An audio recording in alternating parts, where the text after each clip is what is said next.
Ako po si Kabornok. Alamin natin.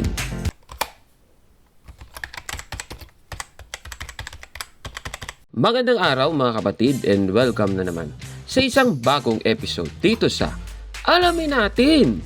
Babasahin natin ang Isaiah chapter 45 verse 7. Ganito po ang sinasabi. I form the light and create darkness. I make peace and create calamity. I, the Lord, do all these things. Dito po sa saling ito ng New King James Version, ang Diyos daw ang gumagawa ng kalamidad at siya rin ang bumubuo ng kapayapaan. Sa ating episode ngayon ay sasagutin natin ang isang anonymous sender na gusto niya hindi daw siya natin ipapakilala sa ating programa. Sige, ang kanyang mensahe sa email ay ganito. Hello po, itago nyo na lang po ang pangalan ko. Gusto ko pong marinig mula sa inyo ang rason kung ano ba ang mensahe ng Diyos mula sa mga nararanasan natin sa mga kalamidad at bakit nangyayari ito. Salamat po. Sa anonymous sender na ayaw magpakilala, maraming salamat sa iyong mensahe, kaibigan. Kaya sa ating episode ngayon, alamin natin kung bakit nangyayari ang mga kalamidad sa ating mundo at ano ba ang mensahe ng Diyos sa atin mula dito, mga kapatid. Umpisahan muna natin ang tanong kung bakit nangyayari ang mga nasabing kalamidad na ito. Babasahin natin sa Biblia ang nakatala sa Isaiah 45:7 sa salin na Magandang Balita Biblia. Ganito po ang ating mababasa. Ako ang lumikha ng dilim at liwanag. Ako ang nagpapahintulot ng kaginhawaan at kapahamakan. Akong si Yahweh ang nagpapasya ng lahat ng ito. Dito po sa ating nabasa, ipinapahintulot ng Diyos ang kaginhawahan at kapahamakan, mga kababayan. Ibig sabihin, ipinahihintulot din ng Diyos po na mangyari ang mga kalamidad, mga kapatid. At ang aral ng Iglesia Katolika, mababasa natin sa Catechism of the Catholic Church, paragraph 310, ganito po ang sabi. But why did God not create a world so perfect that no evil could exist in it? With infinite power, God could always create something better. But with infinite wisdom and goodness, God freely willed to create a world in a state of journeying towards its ultimate perfection. Ibig sabihin sa ating nabasa, ginawa po ng Diyos ang mundo na nasa state of journeying na kung saan ito ay umuunlad hanggang sa maging perpekto ang lahat. Ibig sabihin, ang mga bagay na nangyayari, kagaya ng kalamidad, ito po ay kabilang sa tinatawag na state of journeying na kung saan papunta tayo sa perfection ang ating estado, mga kapatid. Siyempre, may mga pag-aayos po yan. Ngayon, ipagpapatuloy natin. In God's plan, this process of becoming involves the appearance of certain beings and the disappearance of others. The existence of the more perfect alongside the less perfect. Both constructive and destructive forces of nature.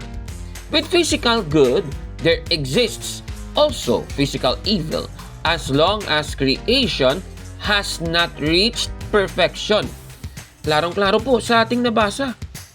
Kabilang pala sa plano ng Diyos itong constructive and destructive forces of nature. Ibig sabihin, mga kalamidad. Tanong, kapag may dumarating na kalamidad, kagaya ng bagyo,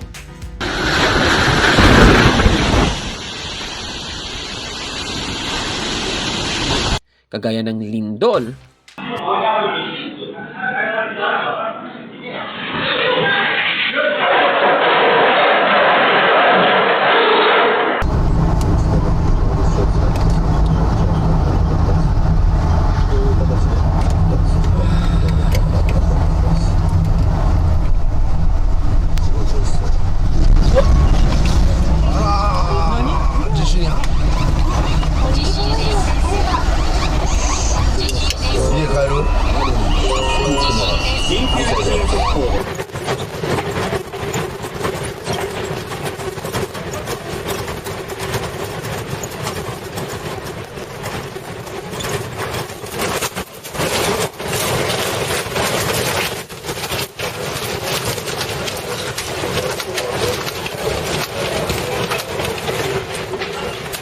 at kung anumang mga sakuna, mga kapatid, ano ba ang mensahe ng Diyos sa atin?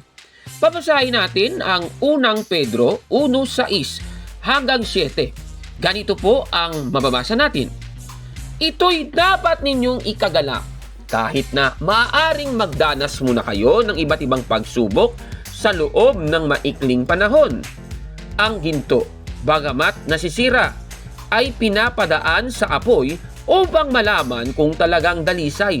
Gayon din naman ang inyong pananampalataya na higit na mahalaga kaysa ginto ay sinusubok upang malaman kung ito'y talagang tapat. Klarong-klaro po ng ating nabasa.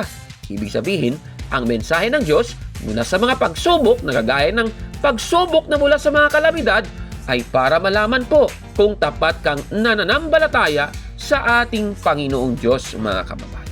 Kagaya nga ng mababasa naman natin dito sa Job, Kapitulo 23, versikulo 10 hanggang 11. Ganito naman po ang sabi. Ngunit alam ng Diyos ang aking bawat hakbang. Kapag sinubok niya, lalabas ang kadalisayan. Pagkat landas niya'y aking nilakaran, hindi ako lumihis sa ibang daan. Klarong-klaro po ng ating nabasa. Ibig sabihin, ang mga pagsubok, example, yung mula sa mga kalamidad, ito po yung magpapasubok sa atin kung tayo talaga'y nananampalataya sa ating Panginoong Diyos, mga kababayan. Pero susunod na tanong, paano ba ginagawa ang pagsasampalataya sa Kanya sa gitna ng pagsubok kagaya ng sa kalamidad? Babasahin natin ang nakasulat sa Awit, Kapitulo 18, versikulo 6, ganito po ang ating mababasa. Kaya't si Yahweh ay aking tinawag sa aking paghihirap. Humingi ng habag. Mula sa kanyang templo, tinig ko ay narinig. Pinakinggan niya ang aking paghibik. Klarong-klaro po ng ating nabasa. Ito pong ating paghihirap na dinadanas, sana hihingi tayo ng habag sa ating Panginoon.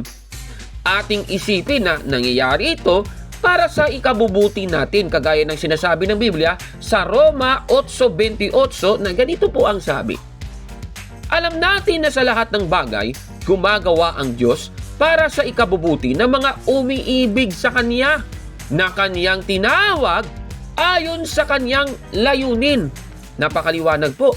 Ibig sabihin, ginagawa po ng Diyos yan, pati yung mga kalamidad, para sa ating ikabubuti, mga kababayan. At tandaan natin, kabilang talaga yan sa proseso na ginawa ng ating Panginoong Diyos towards its ultimate perfection, mga kapatid. Ano ba yung perfection na ating matatamo sa huli? Babasahin naman natin ang nakatala sa Apokalipsis 21:1 at 3 hanggang 4, ganito po ang ating mababasa. Pagkatapos nito, nakita ko ang isang bagong langit at isang bagong lupa. Narinig ko ang isang malakas na tinig mula sa trono. Tignan ninyo, ang tahanan ng Diyos ay nasa piling na ng mga tao. Maninirahan siyang kasama nila at sila'y magiging bayan niya. Diyos mismo ang makakapiling nila at siya ang magiging Diyos nila. At papahirin niya ang bawat luha sa kanilang mga mata. Wala ng kabatayan, dalamhati, pagtangis at paghihirap sapagkat lumipas na ang dating mga bagay. Klarong-klaro po, ito po yung perfection na tinutukoy sa ating aral, mga kababayan. At alam natin na sa huli, magiging maayos po ang lahat, mga kapatid. Sana ganun din yung ating perception doon sa mga nangyayari sa atin, sa ating buhay, especially kung mayroong mga kalamidad na mangyayari sa atin, mga kapatid. Maraming salamat sa nagtanong sa atin mula sa ating email address sa factbustersph@gmail.com. Baka mayroon kayong katanungan, ipadala po sa atin yan sa ating YouTube channel sa comment section sa baba. I-comment nyo po yan o di naman kaya sa ating email address sa factbustersph@gmail.com o di naman kaya sa ating Facebook page, The Beloved Catholic Factbusters PH, mga kapatid. Anong masasabi ninyo sa ating episode ngayon? Comment down below, mga kapatid. At kung like mo ang video na ito, paki-smash ng like button at mag-subscribe sa ating YouTube channel, Factbusters PH. hanggang sa susunod naman na pagsagot sa katanungan. Ako po si Kaborno at ito ang inyong Alamin Natin! Mga kapatid, magandang araw po at kapayapaan ay maghari sa ating isipan at sa ating puso.